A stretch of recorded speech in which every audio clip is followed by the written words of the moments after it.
So, without further ado, I would like to introduce our very first keynote speaker to kick off today's session. Simon Sabagen, Head of Customer Experience and Contact from NatWest Group, will walk us through how him and his group has been embarking their customer transformation journey. So the virtual floor is yours, Simon. Kathy, thanks very much. And it's great to be here today with so many fabulous professionals. Hopefully what we'll do over the next 20 minutes or so is talk in a bit more detail about how we at NatWest Group are really trying to rethink about how you drive digital transformation on the widest scale possible. So like all good sessions, I'll share a couple of high-level slides, but try and bring those to life in a way that is super accessible. And one of the things that I would say before I start is, look, we all come from these things with completely different perspectives and different challenges. So what I'm not about to do is tell you, I guess, the way in which everybody should do it, but certainly just going to give you a view on some of our experiences, our learns, where we think that we've hit on some real achievements, but also kind of where we've had to take a bit of a step back because actually where we thought we were going to go was not perhaps where we ended up. And certainly kind of that's the voyage of discovery that we've been on, and we certainly continue to be on over the coming months and years. And actually, when I take a bit of a step back, what's been incredibly interesting is how you drive that digital adoption, that transformation, helping customers and colleagues become digitally independent in a COVID society. That has certainly thrown up huge opportunities, but also a whole host of challenges, particularly for certain groups of customer segments that we will work with day in, day out. So I have the privilege of leading our customer experience and our contact groups across NatWest Group. And actually kind of that means a number of things. It means that we get to kind of look at a whole host of different ways in which we interact with customers. And so today I'm going to talk through about 4 things that we think are really interesting in terms of our go forward position. The first thing is to give a bit of a context around the size and scale, so that you hopefully get a grounding around some of the dynamics and the metrics that we're working with. I'll then share a bit more of our experience around an empowerment culture. One of the first things that we wanted to do was to make sure that all of our colleagues, all of our workforce, our partners and our suppliers across the board are really focused on this one ambition of helping our customers to become digitally independent. And driving that transformation really takes a whole army of people kind of to get behind it. The next piece that I'm keen on working through in a bit more detail is understanding the customer behavior. And for us, there are some cohorts of customers that really act very differently to some of our main cohorts of customers across the group and across the bank. And actually understanding that customer behavior is really key on understanding our next steps around execution and deployment. And then finally, I'm going to try and bring all this together around voice of the customer and some of the key insights that we're learning. They're not things that will radically change the life cycle of our customers or the organization overnight, but certainly what they do is they provide the real foundation building blocks for a successful customer engagement and digital transformation over the years to come. So that's what we'll try and get through in the next 15, 20 minutes or so. Now, the first thing I'd say is our size and scale. Well, I have a privilege of leading a team of just over 3,500 colleagues right across the globe. And those colleagues are undertaking a variety of different engagements with customers, some on voice, some through kind of more traditional kind of channels, but ultimately kind of all of them very focused in driving the best possible customer experience. And boy, has that been really tough, particularly over the last 12 months. A seismic shift, as many people here would have seen, both not only in terms of the way in which customers can reach out to us, but the way in which we need to support our workforce to work very differently during the pandemic. And that continues today. We work with 14 million customers, and actually our primary purpose is to serve them and to serve them well. And that is really important to all of our colleagues right across the group. And actually coming from that customer base, our colleagues are handling around 25 million interactions a year, direct to a human being. So there may have been some sort of digital assistance prior to that contact, or even during that contact, where we triage between different forms of activity. But ultimately, we handle around 25 million human interactions per annum. And a big subset of those, and it's increasing, is what we call in our omnichannel environment. Those are the spaces that are coming in our non-voice activity. And that has been a real growing area of importance for us, not only in the pandemic, but certainly kind of over the last 12 to 18 months. So our size and scale gives us both the opportunity to understand our customer and our colleague behavior when thinking about that global transformation from a digital perspective. But it also gives us a huge number of challenges, particularly around making sure that we can be consistently consistent in our experience, not only for our customers and for our colleagues. So I guess as we started out on this transformation journey, there was one thing that was really important. And that was to make sure that we had a real empowerment culture of our colleagues who are really going to be the main influencers of driving that digital strategy. And so one of the things we embarked on first of all was making sure that we truly had an empowerment culture. Now, this is something that we've started. It's working incredibly well. We're learning lots, and I'll go through that in a minute. But I don't see that as ever ending. We constantly need to reinforce both trust and empowerment, not only with our frontline colleagues, but our partners right across the organization, be that in different functions or franchises, and also for the external organizations that we work with day in, day out. But that empowerment organization is incredibly important to make sure we truly realize the ambitions. So what does that mean? Well, I'll give you an example of one of the things that we've been really proud of. The team have worked tirelessly to make sure that one of the key pain points for our customers, particularly when they're reaching out for help, that we can try and resolve in the channel of choice. And that means helping customers to become more digitally independent and to remove those barriers to really driving digital adoption, so that it's incredibly seamless. And we talk about seamless and journeys without friction a lot, but what does that mean for our everyday customers? Well, for us, in our context, there were a number of legacy processes that we were still asking customers to go and visit their branch, go and take their local documentation with them to prove who they say they are, or to actually start a particular process. Now, that was pretty crazy at any time, but certainly during the pandemic, where many of the messages right across, not only kind of the UK, but certainly across the globe, were to stay safe, stay at home, that did not really help us with kind of our overall ambition. So what we started to do was to really think about how do we empower our colleagues so they can remove those barriers to help customers become digitally independent.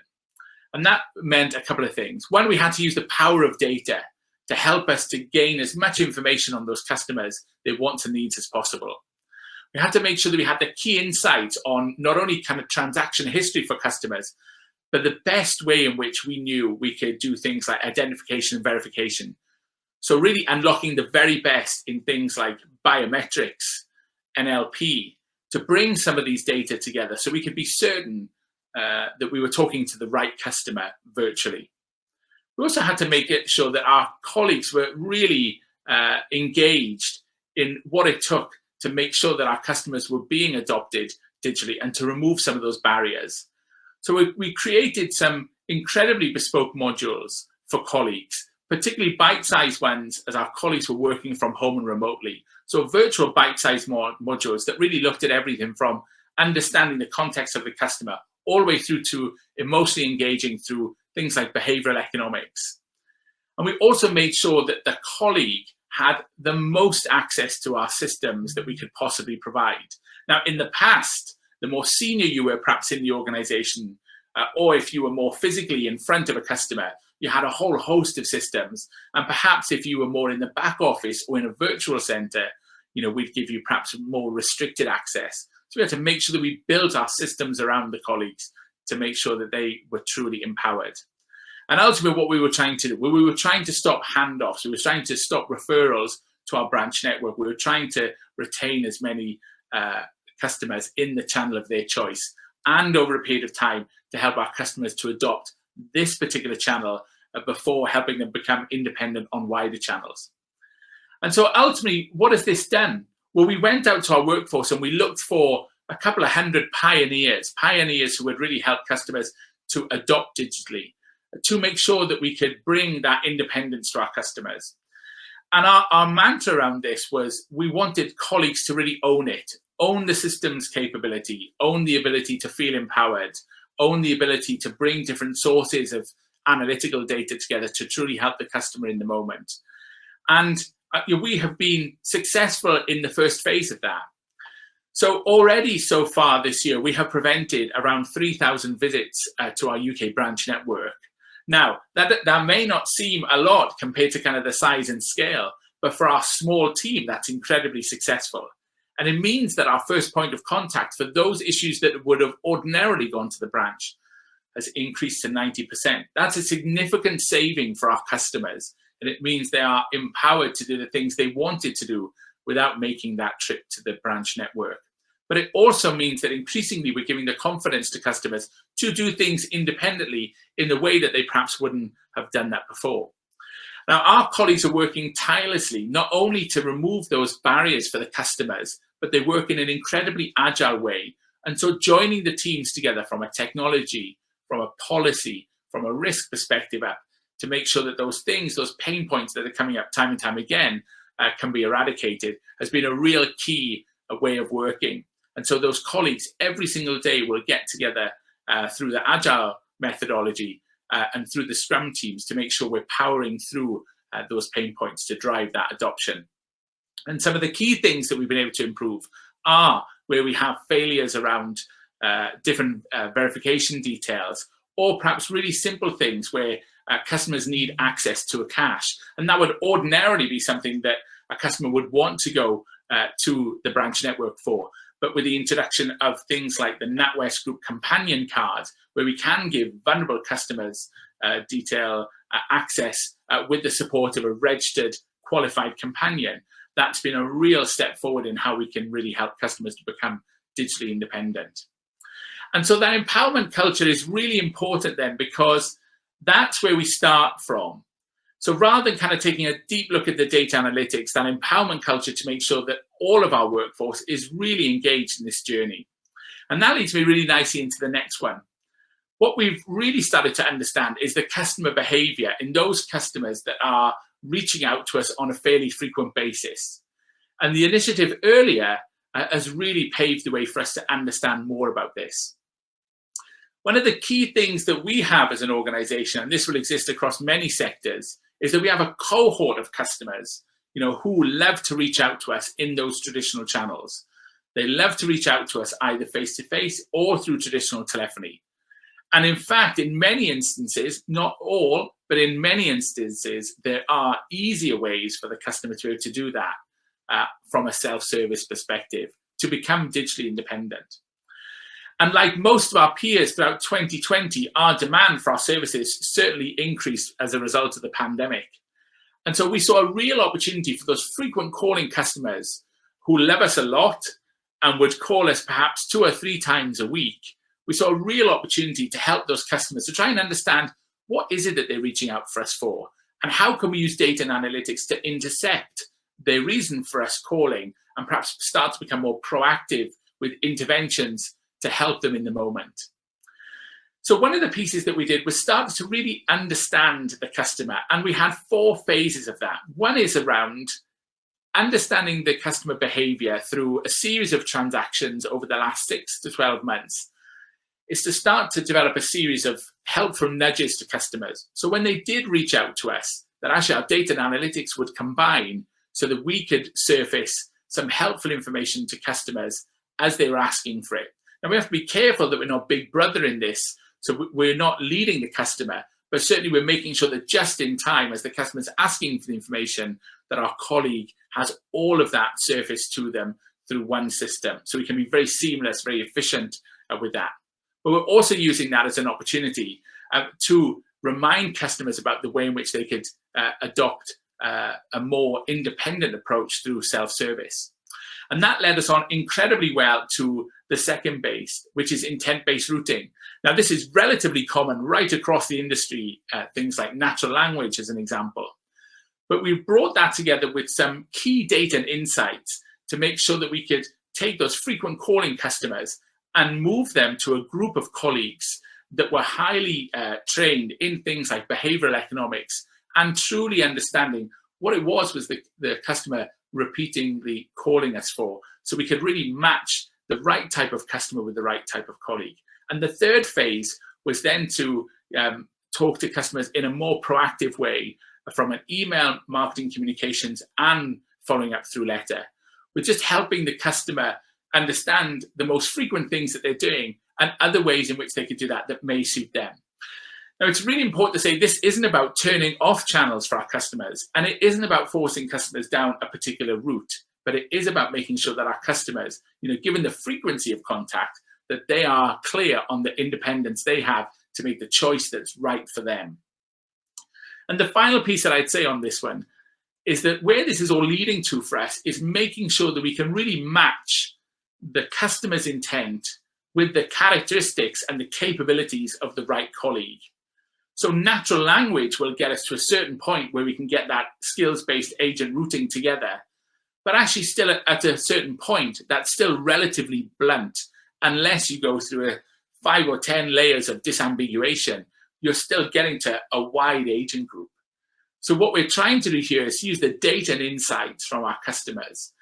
And should they continue to reach out to us through this voice channel, is to make sure that that experience when they are connected to the colleague is the best it possibly can. So matching the frequent calling customers with the right characteristics of our colleagues, for us is one of the key insights that we've learned.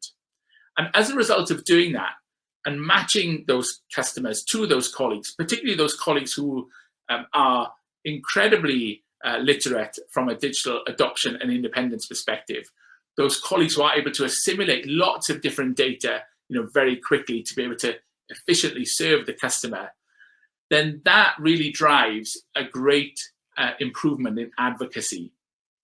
And one of the key kind of things that we've learned, I guess, as a result of this, and I won't spend too much on some of the stats, but ultimately we were starting from about 57% of all of our calls were from customers calling us more than once a month. That's a relatively high number for us. And we saw that number increase quite frequently, increase quite a bit during the pandemic. A lot of that was about confidence and reassurance, given the changing nature of customer circumstances. But that has been a number, certainly this year so far, that has stuck with us. Now, after these interventions and the 4-stage processes, we've seen a 43% reduction in customers who have not called back within a 28-day period. That, for us, is a fairly significant number. And actually just goes to show the size of the opportunity when making sure that actually this isn't about forcing customers down a different route, but it is over a period of time using that data and analytics from the different sources, transactional data, behavioral data in terms of channel of choices, trying to match that with the natural language core routing at a high level, and then getting really specific in terms of behavioral matching with colleagues who are fully capable to deal with those types of interactions. You start to see some of the component parts of the opportunity there. Now, one of the big things that we've certainly experienced through this is that ultimately that opportunity of the 4-stage method doesn't suit everyone. At the very start, there were a number of customers that were saying to us, actually, here's my channel of choice. This is what I'm interested in. I don't want to know about any other particular channels.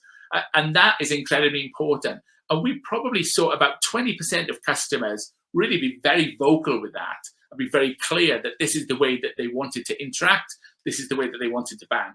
Now, that number was a lot higher than we'd anticipated, but certainly allowed us to really focus our efforts on those customers that wanted to go on that journey, but perhaps hadn't taken that step forward beforehand. And again, that's one of the learnings from us. We were probably expecting that it would be around the 10% mark. So 20% was in the high end of our expectations. Now, one of the other pieces that this leads us to, I guess, when you try and bring all of that together, is what is it telling us from a voice of the customer perspective?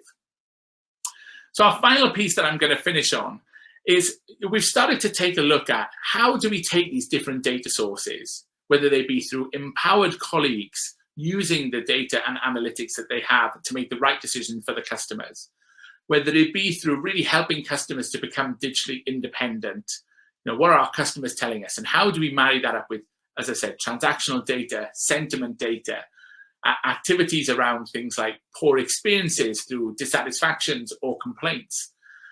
How do we look at our acquisition activity and customers potentially leaving us also? And how do you bring that together so you have something that is incredibly holistic and helps you with a real voice of the customer? Now, this piece we have found increasingly difficult, and it continues to be a constant challenge for us at an operational level.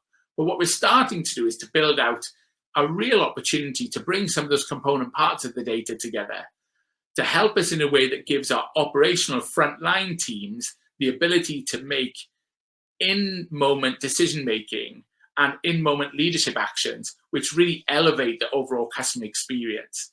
Now, again, some of this can be used for product design, and certainly when you look at kind of designing end-to-end experiences, there's real insight here. But for us, through our lens, what's really important is that our frontline teams and the leaders who power those can really make a difference with the customers that we're dealing with day in, day out.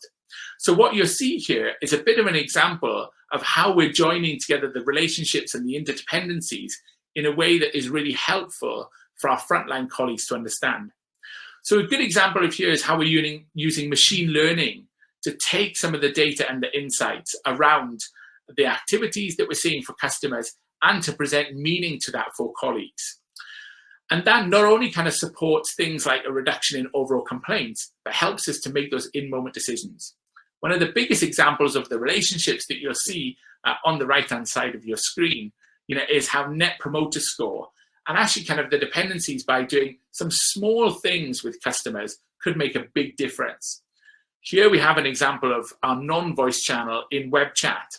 And actually kind of from understanding the sentiment of customers at different points during the conversation, a more precise way of using the customer's name, particularly kind of during that conversation flow, which for a web chat, for our experience, can take anywhere between 4 to 8 minutes. That using the customer's name in a very authentic way, but positioned at certain points of the journey, can improve the overall Net Promoter Score as an external benchmark by up to 20%. Now, that's just one example of how we're using those data and insights to really drive advocacy. And again, not only for that particular transaction that's happening with that colleague and the customer, but actually it's driving advocacy in the overall channel, and it's driving trust and confidence. And that is a key component part of ensuring that our customers feel confident to be able to move to a more digitally independent way of managing their business with us across the board. Now, one of our big learns from all this is that ultimately this is very much a combination of a great digital experience and a great human experience. And bringing those two together continues to be a real opportunity, but really peppered with a number of different challenges. And I think for one of the key pieces that we continue to refine our learning on is to make sure that we have that empowerment loop, as I said at the very start. That is a key aspect of how we make sure that our colleagues continue to buy into this journey to help customers really shift the dial. So hopefully that's been a useful exploration of some of the key activities around that digital transformation, and 3 or 4 insights into how we've been thinking about how we can truly help our customers to become digitally independent, particularly during the challenges that we're all experiencing, not only in the UK, but right across the globe. Thank you for your time virtually. Really keen to take any questions as they come through on the chat button. So there is an opportunity to do that using kind of the chat button on the right. And I'm happy to kind of answer those as they come through. So we'll give it a couple of minutes for any questions coming through. Thank you very much, Simon. And that is indeed a great case study. I've worked with you for a number of years now. Every time when you come and present, it's always very practical and really showcase what you guys are doing. So here, I would like to quickly, just to mention to all the participants, feel free to send in your questions in the chat. We do have a few minutes left for this session. Whilst we're waiting for that, Simon, I know one of the areas that you're always focusing on, and we talked about it quite a lot, is about the employees. How did the employees feel about when the changes are coming, and how did you make sure that everybody was on board? Was there any practical tips that you could share with our participants as well? Yeah, thank you. Great, thank you for posing that. I think I'm always blown away by how much at a leadership level we hold back from our colleagues because we feel that we are putting too much on them. And I'm always blown away by how much our colleagues want to do more and to really feel empowered. And so for us, we were relatively nervous about asking colleagues to do more, to use quite different sources of data and information, and to make judgment calls on particular activities that perhaps we'd never asked them to do before. And actually what we've seen is that colleagues are really keen to take on more and to do more and to feel that empowerment. Now, don't get me wrong, that does come with a degree of, there needs to be a two-way deal. So colleagues were really clear with us. Here's what I want to do, but here's the training, here's the support that I need. And you know what the biggest piece is? If I get it wrong, do I have the support of the organization?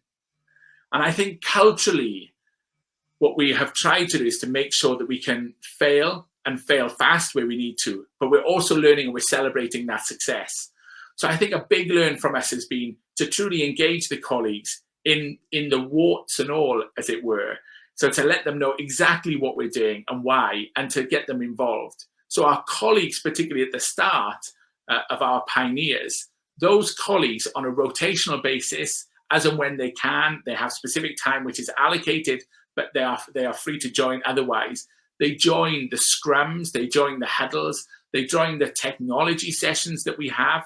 So we have an open invite using some of the Teams technology, and our colleagues, our frontline colleagues, can join that. So what we're trying to do is to strip away this piece about actually our frontline teams only focus on this, our process teams look at this, and our technology, and it is trying to do that on a much bigger scale. Now, we have about 400 colleagues who are involved in this, so it's quite big. And some of our sessions, our Scrum sessions, we can get attendance of about 150 frontline colleagues, often our most junior in our organizations, but very much the most influential because they're closest to the customer. So there can be at times that it's quite challenging to corral those. And I definitely get the sense that some of our technology teams and our risk partners would prefer the environments to be much smaller, I guess, and have specific spokespeople or representations. But I think one of the key wins that we've had is to try and galvanize as many colleagues as possible, because that not only keeps it alive, but for our colleagues who may have seen different initiatives come out time after time, you really make sure that they know that this is authentic and it's a journey that we're all on together. So some of the key things, and I think that we are absolutely still learning. We're failing every day on some things, but we're trying to pick up the pieces and to keep improving as we go forward. Absolutely. Did you see a big improvement on employee engagement scores as well? Because you mentioned Net Promoter Score, that's more on the customer front. Do you have a similar metrics for the employee side? Yeah, I mean, what's really interesting from an employee engagement, our employee engagement is relatively high. I think we start from a relatively high base, and I think that's a real tough one to move the dial on. Mm. What I would say is that what we saw was when we went and asked for our volunteers, as a good example of this, to come and join this movement. Our initial trial, we were looking for 100 people, and we got 700 plus people apply for the places. And those individuals, we're not paying them anymore. We're not offering kind of any new kit. They don't get any new badges or anything like that, but they get the kudos, I guess, of helping us to learn. Yeah. And we've constantly seen that. The next piece that we went out, we asked for another 300 people, and we got over 1,500 people apply. So for us, that's a real good testimony of the engagement of our colleagues. We'll wait to see our annual survey is out in a couple of months' time. So I'll let you know, Kathy, where we go on that. The other piece that I just very quickly add is, some of the concerns around running a big ship in terms of our operational metrics. If you're trying to help customers drive digital independence and adoption, then actually some of the things are going to take longer to explain to customers and to really coach them through. And we definitely saw that with some cohorts of customers. So if I think about our customers who are perhaps in the over 70 category that we take special care of, those customers will need, not all of them, some of them, will need a bit more confidence and reassurance. And I think that's really valid.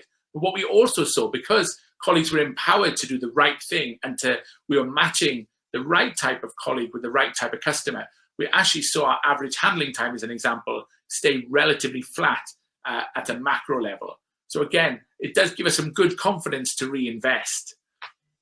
Fantastic. What's next for you guys? Do you want to? Would you like to help us understanding, because there's a lot of work that has been kind of is paving the way. But what's that next kind of ambition for the team? I think for us, it's about making sure that the different customer characteristics, let's take our most vulnerable customers, for example. We can really put our arms around them in a virtual way that does give them the confidence and reassurance to have that independence. And that is really important, because vulnerability, as we know, comes in so many different shapes and sizes. Quite often we'll think about vulnerability as a health or medical characteristic, but actually kind of vulnerability from a financial perspective, particularly given the changing the economic circumstances right across the globe, that's incredibly important. So it's about how can we make sure that we can tailor our services so that they can continue to be inclusive, but we can also help customers become digitally independent. So whether that's for our vulnerable customers or our different customer segments, it's about now going really deep into those areas and making sure that, again, because we want to be famous for great service, that we can really partner the right colleague with the right customer. And I think we can do that at a particular level. I've talked about natural language speech steering, which is a great tool, but how can we get even more personal with that? I think that's an area that we'd like to explore further. The next level of personalization. Fantastic. Thank you so much again. I'm carried away here by having this conversation with you. I did notice that there is a question coming through in the chat. So thank you, Niraj, for the question. The question is, which one is a bigger barrier? Employee pushback, lack of expertise, or lack of budget? Wow, that's a great question. I don't think it's definitely not from a colleague perspective. And I think that has been something that we have tried incredibly hard to be very open with our ambitions and to help colleagues to understand, why we want to really drive the digital transformation. So it's definitely not in the colleague space. I guess it would be the biggest challenge is probably going to be more around kind of legacy systems and technology. So I think budget is a challenge for all of us. There is never enough money, I think, to go around. Although if you're our finance director, you would say there's plenty of money to go around. But, I guess my own personal experience, and everybody's lens is different here, is that momentum sometimes across the organization is better than money.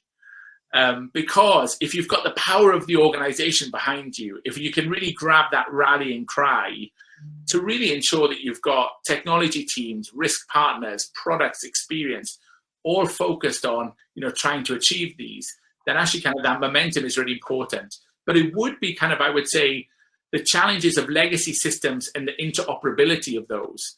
If I take our frontline colleagues, and I often call them our chief workaround officers, because we're all challenged in terms of some of the technology today, working from home and the fabulous environments that, that we all are quite privileged in. But our frontline colleagues sometimes can be working on very small screens and have to toggle between 10 or 12 different systems. That is too much. So I think that is probably the biggest barrier, because what we want to do here in some of the examples is to try and bring disparate sources of data together so that colleagues can make meaning for it in a bit of a nanosecond. That is really tough. So, my last example of the voice of the customer dashboard, that's trying to give us that information, to nudge our colleagues to say, if you did this during this particular call or this particular interaction, would help your customer experience by XYZ. Now, I'm hoping that in a couple of years' time, we'll have this on a fabulous dashboard that will be easy on the eye, intuitive, will really kind of give colleagues the best kind of ability or the best opportunity to serve that customers well. But for now, we are relying upon our chief workaround officers to do the very best. Hope that answers your question. Yes, indeed. I hope that answers the question, Niraj. And thank you again, Simon, for the brilliant presentation. It's always a pleasure working with you. And thank you for taking the time to answer my question as well as the attendees' questions. So yeah, hope you have a great rest of your day. And for the attendees, we'll take a couple of minutes break, and the next session will be live in a few minutes at 1:45 CET time. So I will see you there. And thank you, Simon, again. Thank you, Kathy. Great session. Thanks very much. Bye-bye. Thank you. Bye.